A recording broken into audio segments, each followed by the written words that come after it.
teman-teman sekolah minggu dan remaja Gideon. Sebelum kita mulai ibadah ini, mari kita berdoa.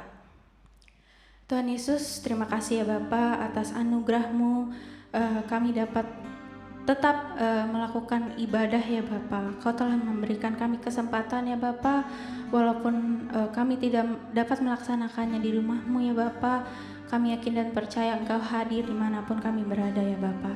Terima kasih ya Bapa, terima kasih. Kami katakan kami siap untuk memuji dan membesarkan nama-Mu. Hanya dalam nama Tuhan Yesus kami berdoa dan mengucap syukur. Haleluya. Amin. Mari kita angkat pujian bagi Dia.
Kita mau menyembah Tuhan, kita mau masuk lebih dalam lagi ke hadirat Tuhan.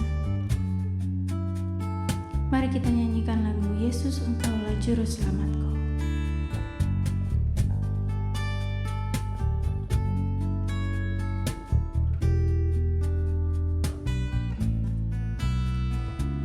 Yesus Engkaulah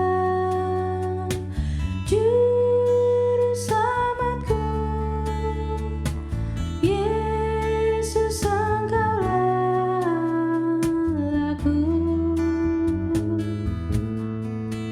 yang mati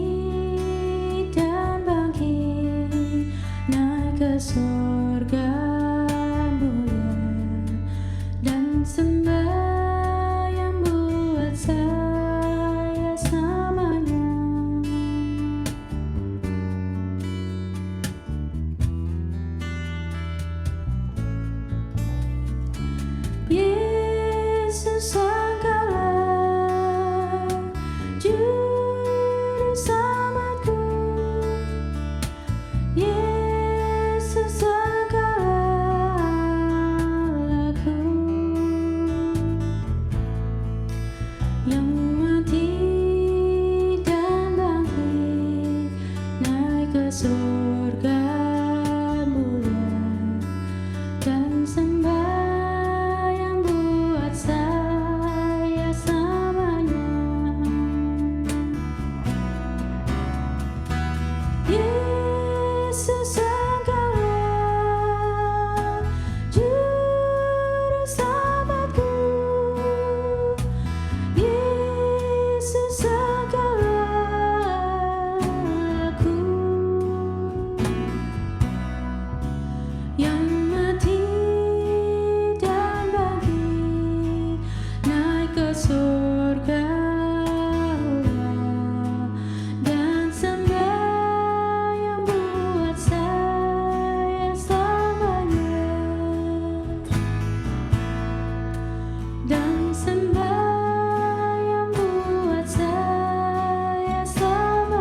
Mari kita berdoa.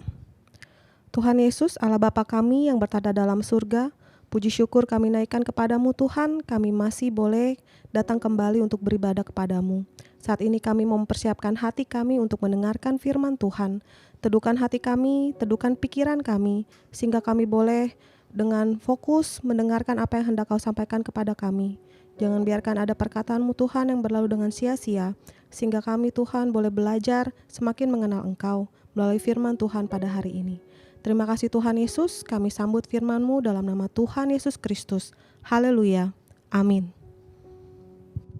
Ya, apa kabar adik-adik dan remaja yang kakak kasihi dalam Yesus Kristus?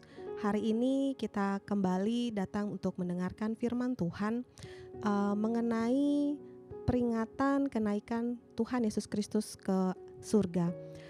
Biasanya kita merayakan Natal dan Paskah itu dengan lebih meriah dibandingkan kita merayakan hari kenaikan Tuhan Yesus ke surga. Padahal ya, kalau kita mau bayangkan, kejadian ini merupakan suatu fenomena yang luar biasa, bukan? Tidak ada orang yang tanpa bantuan apapun bisa terangkat gitu ya, bisa melayang bahkan sampai tidak tampak lagi gitu ya, karena tertutup awan-awan saking tingginya. Hanya Tuhan Yesus saja yang bisa seperti itu. Kejadian ini kalau terjadi di masa-masa sekarang ini ya, sudah pasti deh menjadi sesuatu yang viral. Ya, kalau kita kebetulan ada dalam peristiwa tersebut ya, dan kita bawa handphone kita, pasti kita langsung ambil gambar, kita rekam, kita posting ke medsos, dan dalam beberapa waktu pasti langsung jadi viral. Kenapa? Karena ini kejadian yang sungguh luar biasa.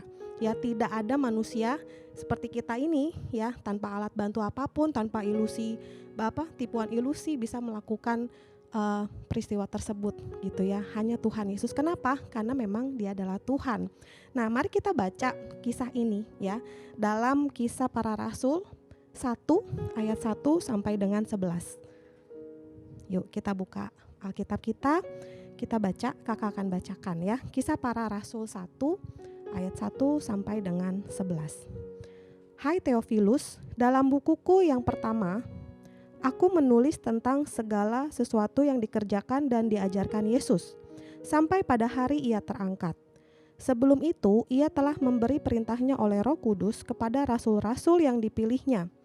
Kepada mereka, Ia menunjukkan dirinya setelah penderitaannya selesai, dan dengan banyak tanda, Ia membuktikan bahwa Ia hidup. Sebab selama 40 hari Ia berulang-ulang menampakkan diri dan berbicara kepada mereka tentang kerajaan Allah. Pada suatu hari ketika Ia makan bersama-sama dengan mereka, Ia melarang mereka meninggalkan Yerusalem dan menyuruh mereka tinggal di situ menantikan janji Bapa, yang demikian katanya, telah kamu dengar daripadaku, sebab Yohanes membaptis dengan air, tetapi tidak lama lagi kamu akan dibaptis dengan Roh Kudus. Ayat ke-6, maka bertanyalah mereka yang berkumpul di situ, Tuhan, maukah Engkau pada masa ini memulihkan kerajaan bagi Israel? Jawabnya, Engkau tidak perlu mengetahui masa dan waktu yang ditetapkan Bapa sendiri menurut kuasanya. Tetapi kamu akan menerima kuasa kalau Roh Kudus turun ke atas kamu, dan kamu akan menjadi saksiku di Yerusalem dan di seluruh Yudea dan Samaria dan sampai ke ujung bumi. Sesudah Ia mengatakan demikian, terangkatlah Ia disaksikan oleh mereka, dan awan menutupnya dari pandangan mereka. Ketika mereka sedang menatap ke langit, waktu Ia naik itu, tiba-tiba berdirilah 2 orang yang berpakaian putih dekat mereka, dan berkata kepada mereka, Hai orang-orang Galilea, mengapakah kamu berdiri melihat ke langit? Yesus ini yang terangkat ke sorga meninggalkan kamu, akan datang kembali dengan cara yang sama seperti kamu melihat Dia naik ke sorga. Ya, demikian pembacaan firman Tuhan. Kenapa sih kira-kira ya Tuhan Yesus itu harus naik ke sorga? Kakak akan sebutkan secara cepat saja beberapa alasannya. Yang pertama, Tuhan Yesus naik ke sorga karena Yesus memang berasal dari sana. Ya, Tuhan Yesus datang ke bumi untuk menyelesaikan satu tugas dari Allah Bapa, yaitu untuk mengorbankan dirinya untuk menebus dosa-dosa kita umat manusia. Dan setelah semuanya itu sudah selesai, tentu Tuhan Yesus harus kembali lagi ke sorga. Ya, kita baca ayatnya di Yohanes 3 ayat 13. Di situ dikatakan, Yohanes 3 ayat 13, tidak ada seorang pun yang telah naik ke sorga selain daripada Dia yang telah turun dari sorga, yaitu Anak Manusia. Jadi memang Tuhan Yesus itu berasal dari sorga, Dia sudah turun dari sorga ke bumi dan Dia kembali lagi ke sorga. Dan ini juga menandakan bahwa memang Tuhan Yesus itulah jalan menuju ke sorga. Ya, kita baca lagi satu ayat di Yohanes 14. Yohanes 14 ayatnya yang kelima dan 6. Ya, demikian. Kata Thomas kepadanya, Tuhan, kami tidak tahu kemana Engkau pergi. Jadi bagaimana kami tahu jalan ke situ? Kata Yesus kepadanya, Akulah jalan dan kebenaran dan hidup. Tidak ada seorang pun yang datang kepada Bapa kalau tidak melalui Aku. Ya, dengan naiknya Tuhan Yesus ke surga, Tuhan Yesus menunjukkan bahwa dirinya lah yang tahu jalan ke sana. Bahkan Yesus sendiri adalah jalan tersebut. Ya, jadi kalau kita mau menuju ke sana, kita harus ikut Tuhan Yesus. Itu alasan yang pertama. Alasan yang kedua, kenapa Tuhan Yesus naik ke surga? Karena Tuhan Yesus mau menyediakan tempat buat kita. Ya, ada pujiannya yang menyatakan hal ini juga. Mari kita baca ayatnya, ada di Yohanes 14 juga, ya, di ayat yang ke-1 sampai yang ke-4. Yohanes 14 ayat 1 sampai 4. Janganlah gelisah hatimu, percayalah kepada Allah, percayalah juga kepadaku.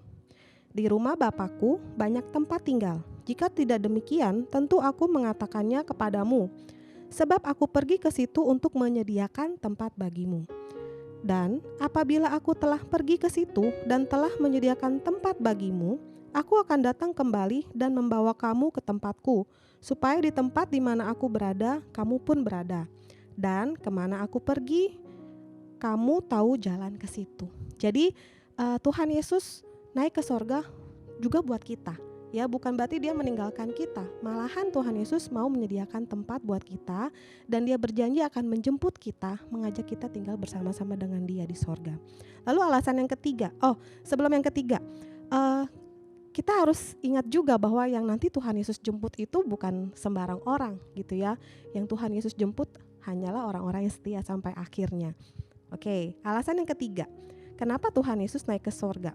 Karena adalah lebih baik bagi Tuhan Yesus, bagi kita kalau Tuhan Yesus naik ke sorga. Kenapa?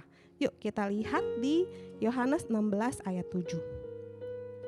Yohanes 16 ayat 7 mengatakan demikian, namun benar yang kukatakan ini kepadamu, adalah lebih berguna bagi kamu jika aku pergi. Sebab jikalau aku tidak pergi, penghibur itu tidak akan datang kepadamu. Tetapi jikalau aku pergi, aku akan mengutus dia kepadamu. Maksudnya di sini adalah Tuhan Yesus perlu naik ke sorga. Supaya apa? Supaya penghibur itu akan datang dianugerahkan buat kita. Penghibur itu adalah Roh Kudus. Ya, jadi Tuhan Yesus tidak meninggalkan kita sendirian. Tuhan Yesus menjanjikan Roh Kudus buat kita, menemani kita, menolong kita, menghibur kita setelah Tuhan Yesus naik ke sorga. Jadi itu alasannya, dan mungkin ada banyak alasan lain yang kakak tidak bisa sebutkan saat ini ya. Nah, untuk hari ini, mari kita mau merenungkan dua makna ya yang bisa kita ambil dari peristiwa kenaikan Tuhan Yesus ke sorga. Makna yang pertama seperti ini. Di Kisah Para Rasul 1 tadi ya, kita lihat di ayatnya yang ke-6.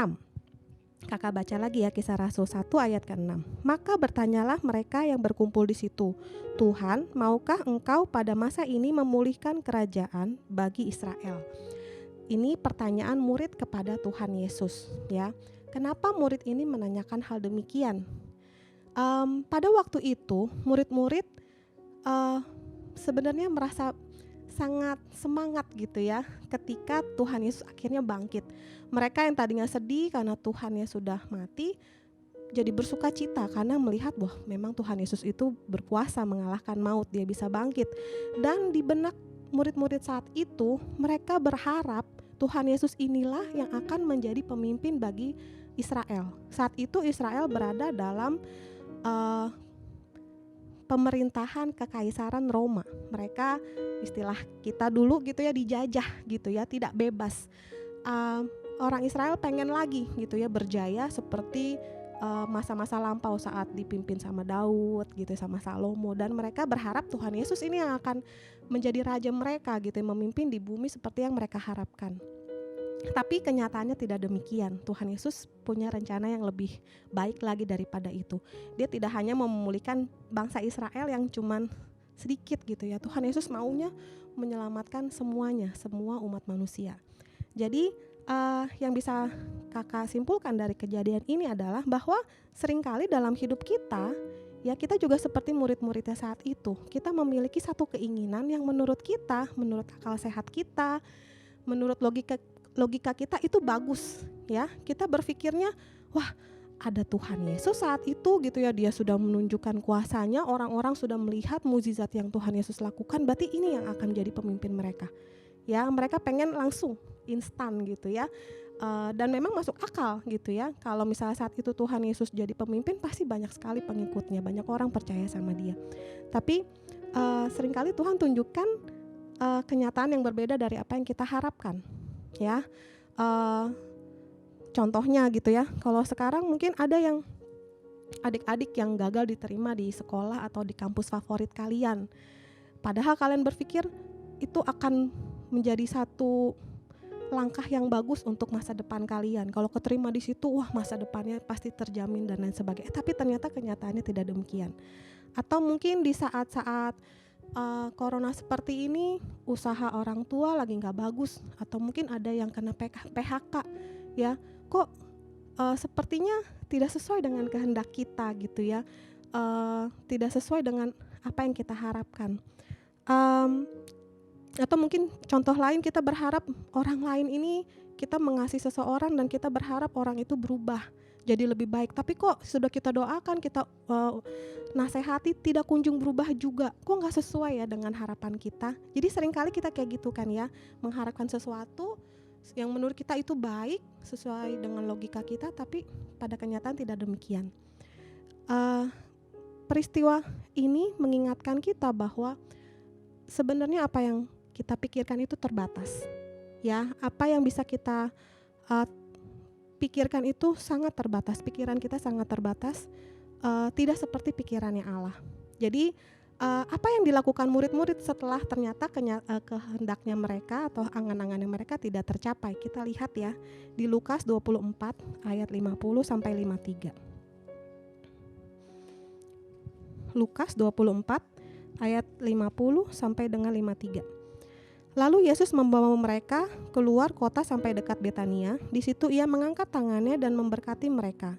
Dan ketika ia sedang memberkati mereka, ia berpisah dari mereka dan terangkat ke sorga. Mereka sujud menyembah kepadanya, lalu mereka pulang ke Yerusalem dengan sangat bersuka cita. Mereka senantiasa berada di dalam bait Allah dan memuliakan Allah. Jadi bisa gak kita seperti murid-murid Tuhan Yesus yang walaupun keinginannya tidak tercapai, harapannya tidak terwujud, tapi mereka tetap bersuka cita. Mereka pulang ya, mereka senantiasa berada dalam bait Allah, beribadah kepada Allah dan memuliakan Allah. Ya, ini makna yang pertama yang mau kita renungkan hari ini gitu, bahwa apapun kondisi hidup kita saat ini, walaupun itu tidak sesuai dengan apa yang kita harapkan, bisakah kita tetap mengambil sikap bersuka cita dan terus memuliakan Allah? Kita nggak tahu kapan rencana Tuhan akan dinyatakan dalam hidup kita, ya. Tapi kita percaya rencana Tuhan itu adalah yang paling baik buat kita. Dan saat kita menantikan rencana Tuhan itu, kita bisa tetap dalam kondisi bersuka cita dan memuliakan Allah. Itu bukan hal yang gampang kakak tahu, tapi paling enggak Tuhan sudah mencontohkan gitu ya melalui firman-Nya, bahwa Tuhan berharap kita tetap bersuka cita, tetap memuliakan Dia apapun kondisinya. Itu makna yang pertama. Lalu yang kedua dan yang terakhir ya, apa yang bisa kita tarik dari peristiwa kenaikan Tuhan Yesus Kristus ke surga?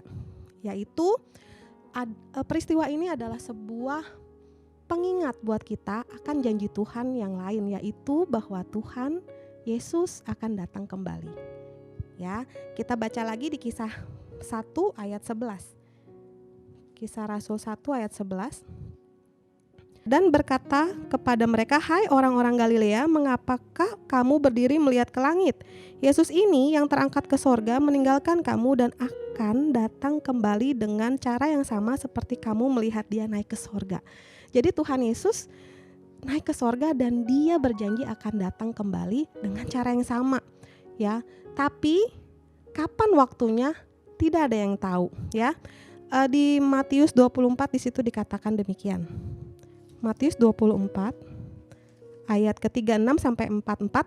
Nanti kalian bisa baca semua sendiri ya.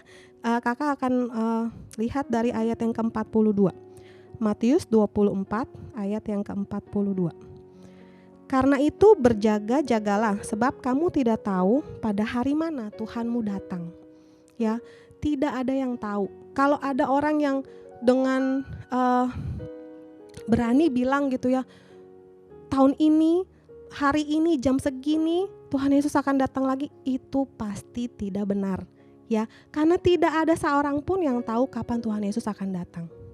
Ya, jadi kita harus hati-hati kalau ada berita-berita yang wah ini artinya besok nih atau kapan gitu ya, enggak. Bisa kapan aja gitu ya. Yang pasti adalah di saat yang kita tidak duga. Nah, oleh karena itu, karena tidak seorang pun tahu gitu ya, kita harus berjaga-jaga. Berjaga-jaga maksudnya supaya apa? Supaya waktu Tuhan Yesus datang, kita didapati kudus dan tidak bercela di hadapan Tuhan. Kita didapati setia, tetap percaya kepada Tuhan, tidak meninggalkan iman kita. Jangan sampai Tuhan datang saat kita sedang marah sama Tuhan gitu ya, atau saat kita meninggalkan Tuhan, saat kita melakukan hal-hal yang tercela di hadapan Tuhan gitu ya. Maka itu kita harus berjaga-jaga. Kapan waktunya kita tidak ada yang tahu. Jadi kita perlu senantiasa menjaga hidup kita berkenan di hadapan Tuhan. Bagaimana caranya? Ya, dengan meningkatkan waktu untuk berdoa dan membaca firman Tuhan. Tidak jemu-jemu ya, kita harus memaksa diri kita walaupun kita mungkin malas, capek gitu ya, ngantuk. Kita harus meluangkan waktu untuk tetap berdoa, membaca firman Tuhan. Itu yang pertama caranya. Yang kedua, kita harus minta Roh Kudus untuk memenuhi kita dan menuntun setiap pikiran dan perilaku kita. Tubuh kita ini lemah, daging itu lemah gitu ya. Kalau bukan Roh yang menguatkan kita, kita pasti jatuh lagi ke dalam dosa. Tapi kalau kita senantiasa minta untuk Roh Kudus memenuhi kita, menolong kita, Dia yang akan menolong supaya kita tidak kembali jatuh ke dalam dosa. Ataupun misalnya saat kita sudah mau kepleset, Roh Kudus itu yang akan mengingatkan kita untuk tidak kembali jatuh. Jadi kalau mau disimpulkan ada dua makna gitu ya dari kenaikan Tuhan Yesus ke surga. Yang pertama adalah bahwa kadang rencana kita tidak seperti rencana Tuhan, kehendak kita tidak seperti apa yang menjadi kehendak Tuhan. Dan saat itu terjadi, Tuhan mau kita tetap bersukacita dan memuliakan nama Tuhan. Yang kedua, kenaikan Tuhan Yesus juga sebagai pengingat buat kita bahwa Tuhan Yesus akan datang kembali. Dan waktunya tidak ada yang tahu. Oleh karena itu kita harus berjaga-jaga, menjaga diri kita supaya kita tetap kudus, tidak bercela di hadapan Tuhan. Demikian firman yang bisa kakak sampaikan pada hari ini. Tuhan Yesus memberkati. Mari kita berdoa. Terima kasih Tuhan Yesus untuk firman-Mu yang boleh kami dengarkan. Biarlah ini Tuhan boleh kami renungkan lebih dalam lagi ya Bapa. Biar kami boleh mengerti apa yang menjadi makna dari kenaikan Tuhan Yesus ke sorga buat kami. Biarlah kami juga boleh belajar untuk semakin setia kepadamu Tuhan dalam berdoa, mendengarkan dan membaca firman Tuhan, sehingga kami boleh menjaga hidup kami tidak bercacat celah di hadapan-Mu Tuhan. Terima kasih Tuhan Yesus, kami serahkan hidup kami ke dalam tangan Tuhan. Dalam nama Tuhan Yesus Kristus kami sudah berdoa dan mengucap syukur. Amin.